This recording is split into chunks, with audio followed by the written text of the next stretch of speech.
ಇದು ನಮ್ಮ ರಾಷ್ಟ್ರದ ನಮ್ಮ ವರಿಷ್ಠರಿಗೆ ಗಮನಕ್ಕೆ ತಂದಿದ್ದೀವಿ. ಈ ದಿನ ಪ್ರೀತಮ್ ಗೌಡ್ರು ನಮ್ಮ ಮಂಡ್ಯ ಜಿಲ್ಲೆಗೆ ಬಂದಿದ್ದಾರೆ. ಒಂದು ಸಂಘಟನಾ ಒಂದು ಶಕ್ತಿಯನ್ನು ತುಂಬೋದಕ್ಕೆ ಅವ್ರಿಗೆ ನಾನು ಅಭಿನಂದನೆಯನ್ನು ಹೇಳಿ ಬಯಸ್ತಾ ಇದ್ದೀನಿ. ಜೊತೆಯಲ್ಲಿ ನಮ್ಮ ಜಿಲ್ಲಾ ಅಧ್ಯಕ್ಷರು ಇದ್ದಾರೆ, ಮತ್ತು ನಮ್ಮ ಮೇಡಮ್ ಅವರಿದ್ದಾರೆ, ನಮ್ಮ ಹಿರಿಯರಾದಂಥ ನಮ್ಮ ಸಿದ್ದರಾಮಯ್ಯ ಅವರಿದ್ದಾರೆ, ಅಶೋಕ್ ಅವರಿದ್ದಾರೆ, ನಮ್ಮ ಸೌಮ್ಯಣ್ಣ ಇದ್ದಾರೆ, ಮತ್ತು ನಮ್ಮ ಶರತಣ್ಣ ಇದ್ದಾರೆ.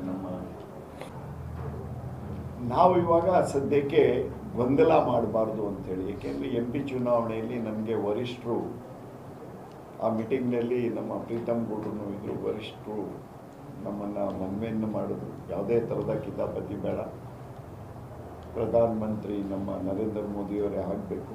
ಅದಕ್ಕೋಸ್ಕರ ನಾವೆಲ್ಲ ಒಟ್ಟಾದವು, ಏಕೆಂದರೆ ನಮಗೆ ನೋವಿತ್ತು. ಅದಕ್ಕಿಂತ ಮುಂಚೆ ನಮ್ಮ ಪಕ್ಷಕ್ಕೆ ಶಕ್ತಿ ಇತ್ತು ಅಂತೇಳಿ ಈಗ ಪ್ರೀತಮ್ ಗೌಡ್ರು ಹೇಳಿದ್ದಾರೆ. ಆ ಶಕ್ತಿಯನ್ನು ತುಂಬಿ ನಾವು ಚುನಾವಣೆಯನ್ನು ಮಾಡಿದ್ದೀವಿ.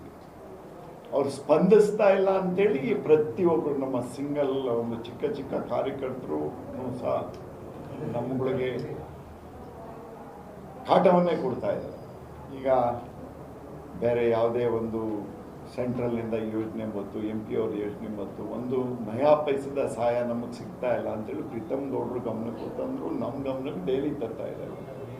ನಾವು ರಾಜ್ಯಾಧ್ಯಕ್ಷರು ಪ್ರತಿಯೊಬ್ಬರಿಗೂ ಗಮನಕ್ಕೆ ತರ್ತಾ ಇದ್ದೀವಿ. ಅದನ್ನು ಸುಧಾರಣೆ ಆಗ್ತದೆ ಅಂತೇಳಿ ಪ್ರೀತಮ್ ಗೌಡ್ರು ನಮಗೆ ಸಮಾಧಾನ ಮಾಡ್ತಾ ಇದ್ದಾರೆ, ನಮ್ಮ ರಾಜ್ಯಾಧ್ಯಕ್ಷರು ತೀರ್ಮಾನ ಮಾಡ್ತಾ ಇದ್ದಾರೆ. ಅದನ್ನು ಕಾಯ್ತೀವಿ ಸ್ವಲ್ಪ. ಇಲ್ಲ ಅಂತ ಹೇಳಿದ್ರೆ ನಾವೇ ಒಂದು ತಂಡ ಮಂಡ್ಯದಿಂದ ಪ್ರೀತಮ್ ಗೌಡ್ರಿಗೆ ಮತ್ತು ನಮ್ಮ ರಾಜ್ಯಾಧ್ಯಕ್ಷರು ಗಮನಕ್ಕೆ ತಂದು ನಾವೇನೇ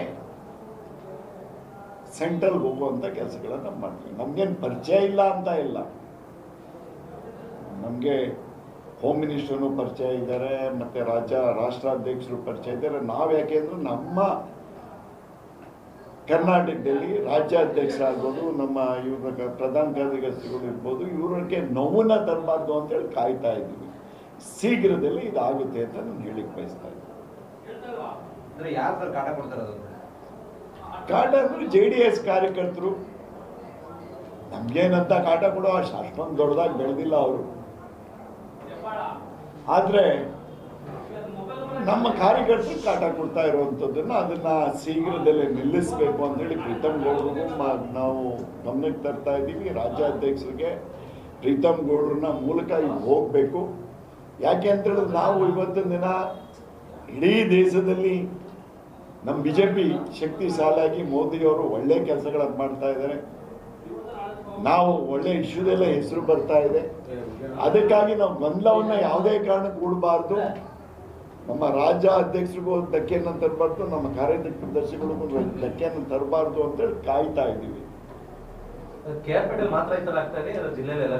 ಇಲ್ಲ, ಇಡೀ ಜಿಲ್ಲೆಯಲ್ಲಿ ಕಾರ್ಯಕರ್ತರು ಅಂತ ಹೇಳಿದ್ರೆ ಏನೋ ಒಂದು ಕೆಲ್ಸಕ್ಕೆ ಹೋಗಿರ್ತಾರೆ MLA ಅವ್ರ ಹತ್ರ. ನಮ್ಮ ತಾಲೂಕಿಂದ ನಾನು ಹೇಳಿಕ್ ಬಯಸ್ತಾ ಇದ್ದೀನಿ, ನಾವು ಹೇಳಿರ್ತೀವಿ ಹೋಗ್ರಪ್ಪ ಶಾಸಕರ ಹತ್ರ ಕೆಲಸ ಮಾಡಿಸ್ಕೊಳ್ಳಿ ಅಂತೇಳಿ. ಯಾಕೆಂದ್ರೆ ನಾವು ಇದಕ್ಕೆ ಮಾಡಿದ್ದೀವಿ. ಆ ಪಕ್ಷಕ್ಕೆ ನಾವು ನೀವು ನೋಡ್ತಾ ಇರಬೇಕು, ಒಂದು ಕಾಂಟ್ರವರ್ಸಿ ಸ್ಟೇಟ್ಮೆಂಟು ನಾನು ಕೊಟ್ಟಿಲ್ಲ. ಯಾಕೆಂದ್ರೆ ಅಲಯನ್ಸ್ ಆದಮೇಲೆ ನಾನು ಮಾಡಿರೋಂಥ, ನಾನು ತಂದಿರೋ ಅಂಥ ಅನುದಾನವನ್ನು ಭೂಮಿ ಪೂಜೆ ಮಾಡ್ತಾ ಇದ್ದಾರೆ, ಉದ್ಘಾಟನೆಯನ್ನು ಮಾಡ್ತಾ ಇದ್ದಾರೆ. ನಾವು ಅಲಯನ್ಸ್ ಆಗಿದ್ದೀವಿ ಅನ್ನೋದು ಕಾರಣಕ್ಕಾಗಿ ನಾವು ಎಲ್ಲೂ ಬಾಯಿ ಬಿಟ್ಟಿಲ್ಲ. JDS ಗೆದ್ದಿದೆ, ಹೋಗ್ರಪ್ಪ ಕೆಲಸ ಮಾಡಿಸ್ಕೊಂಬನ್ನಿ ಅಂತ ಅವ್ರು ಚಿಕ್ಕದೊಂದು ಕೆಲಸಕ್ಕೆ ಕಳಿಸಿದ್ರೆ ಅವ್ರಿಗೆ 6 ಶಾಲ ಹಾಕೋದು, ನಮ್ಮ ಪಾರ್ಟಿಗೆ ಸೇರಿದ ಅಂತ ಪೇಪರ್ನಲ್ಲಿ ಬರ್ತು. ಆತ್ಮಪೂರ್ವಕವಾಗಿ ಯಾರೂ ಹೋಗಿಲ್ಲ. ನಮ್ಮ ವಾಸಣ್ಣವ್ರಿಗೂ ಹೇಳಿಕ್ಕೆ ಬಯಸ್ತೀನಿ, ಯಾವುದೇ ಕಾರಣಕ್ಕೂ ಕೂಗೋ ಅಗತ್ಯ ಇಲ್ಲ. ನಾನು 3 ಸಾರಿ ಶಾಸಕನಾಗಿದ್ದೀನಿ, 1 ಸಾರಿ ಸಚಿವನಾಗಿದ್ದೀನಿ. ಇಡೀ ಜಿಲ್ಲೆಗೆ ಅತಿ ಹೆಚ್ಚಿನ ಫಂಡನ್ನು ತಂದು ಕೊಟ್ಟಿರೋದು ಇಡೀ ದೇಶಕ್ಕೆ ಗೊತ್ತಿದೆ. ಮುಂದೆ ಇನ್ನೂ ಶಕ್ತಿಶಾಲಿಯಾಗಿ ನಮ್ಮ ತಾಲೂಕಲ್ಲ ಜಿಲ್ಲೆಗೆ ನಾನು ಕೆಲಸ ಮಾಡುವಂಥ ಕೆಲಸಗಳನ್ನು ನಾನು ಮಾಡ್ತೀನಿ. ಎಲ್ಲ ಕಡೆ ಪ್ರೀತಮ್ ಗೌಡ್ರೆ ಜವಾಬ್ದಾರಿಯನ್ನು ತಗೊಂಡು ಪ್ರತಿಯೊಂದು ತಾಲೂಕು ಹೋಗಿ ಕೆಲಸಗಳನ್ನು ಮಾಡಿ ನಮ್ಮ ಪಕ್ಷ ಶಕ್ತಿ ತುಂಬುವಂಥ ಕೆಲಸಗಳನ್ನು ಖಂಡಿತ ಮಾಡ್ತೀನಿ. ಯಾರು ಇದಕ್ಕೆ ಧೈರ್ಯ ಬೇಡ ಅಂತಲೂ ನಾನು ಹೇಳಿಕ್ಕೆ ಬಯಸ್ತಾ ಇದ್ದೀನಿ.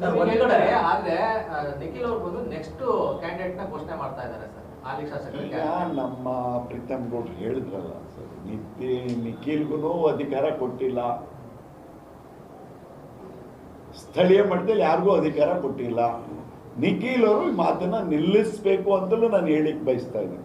ನಾವೇನಾರ ಬಾಯಿ ಬಿಚ್ಚಿದ್ರೆ ನಮ್ಮ ರಾಜ್ಯ ಅಧ್ಯಕ್ಷರು ಕರಿಬಹುದು, ನಮ್ಮ ಇವರು ನಮ್ಮ ಪ್ರೀತಮ್ ಗೌಡ್ರು ಕರಿಬಹುದು, ಯಾಕಪ್ಪ ಈಗ ಮಾತಾಡಿದೆ ಎಂಬುದು ಅದನ್ನ ಒಂದು ಇದಕ್ಕಾಗಿ ನಮ್ಮ ಪಕ್ಷದ ಗೌರವಕ್ಕಾಗಿ ನಾವು ಗೌರವದಿಂದ ಇದ್ದೀವಿ.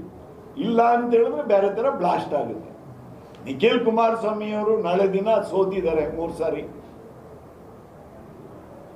ನಮ್ಮ ಪ್ರೀತಮ್ ಗೌಡ ಹೇಳಿದ್ರು ಅವ್ರನ್ನೂ ಗೆಲ್ಲಿಸ್ಬೇಕು ಅಂತ ನಮಗೆ ಭಾವನೆ ಇದೆ. ಅವ್ರು ಈ ತರ ಹೇಳಿಕೆ ಕೊಡಬಾರ್ದು ಅಂತ ನಾವು ಹೇಳಲಿಕ್ಕೆ ಬಯಸ್ತಾ ಇದ್ದೀವಿ. ಸರ್, ಒಂದ್ ಕಡೆ ನಿಖಿಲ್ ಅವರು ಹೇಳ್ತಾರೆ ರಾಜಕೀಯ ಅಸ್ತಿತ್ವ ಉಳಿಸ್ಕೊಳ್ಳಿಕ್ಕೆ ಒಂದ್ ಕಡೆ ವಿರೋಧ ಮಾಡ್ತಾ ಜೆಡಿಎಸ್. ನಿಖಿಲ್ ಅವರು ಫಸ್ಟು ನಾನು ಏನು ಅನ್ನೋದನ್ನ ಅರ್ಥ ಮಾಡ್ಕೊಳ್ಳಿ. ನಾನು ಎಲ್ಲಿಂದ ಬಂದಿದ್ದೀನಿ, ದೇವೇಗೌಡರು ಕಂಪೇರ್ ಮಾಡೋಕ್ಕಾಗಲ್ಲ. ದೇವೇಗೌಡರಿಗೆ ನಮ್ಗೆ ಗೌರವ ಇದೆ, ಕುಮಾರಣ್ಣವ್ರ ಬಗ್ಗೆ ನಮ್ಗೆ ಗೌರವ ಇದೆ. ಅವ್ರಿಗಿಂತ ಹೆಚ್ಚಿನ ಮಟ್ಟದಲ್ಲಿ ಮಾತಾಡೋಕೆ ಹೋಗ್ತಾರೆ ಅನ್ನೋದನ್ನ ತಾವು ಗಮನಿಸಬೇಕಾಗ್ತದೆ. ನಿಖಿಲ್ ಅವ್ರೇನು ನನ್ನ ಬಗ್ಗೆ ಅಥವಾ ಈ ಲೀಡರ್ಗಳ ಬಗ್ಗೆ ಮಾತಾಡಬೇಕಾದ್ರೆ ಒಂದು ಜಿಲ್ಲಾಧ್ಯಕ್ಷರಾಗಿದ್ರ, ಜಿಲ್ಲಾ ಪಂಚಾಯತಿಲಿ ಆಗಿದ್ರ, ತಾಲೂಕ್ ಪಂಚಾಯತಿಲಿ ಏನಾರು ಆಗಿದ್ದಾರ, ಸ್ಥಳೀಯರ ಬಗ್ಗೆ ಮಾತಾಡಬಾರ್ದು. ಅಸ್ತಿತ್ವ ಏನು, ಅಸ್ತಿತ್ವ ಉಳಿಸ್ಕೊಳ್ಳೋಕೆ ಅವ್ರ ತಂದೆಗೆ ದಾರಿ ಎರೆದಿದ್ದೀವಿ, ನಾವು ಆತ್ಮಪೂರ್ವಕವಾಗಿ ಮಾಡಿದ್ದೀವಿ. ಮಾತಾಡಬಾರ್ದು ನಿಖಿಲ್ ಕುಮಾರಸ್ವಾಮಿ ಅವರು ಈ ಹೇಳಿಕೆಯನ್ನ ಅಂತ ಹೇಳಿಕ್ ಬಯಸ್ತಾ ಇದ್ದೀನಿ. ಥ್ಯಾಂಕ್ ಯು ಎಲ್ಲರೂ.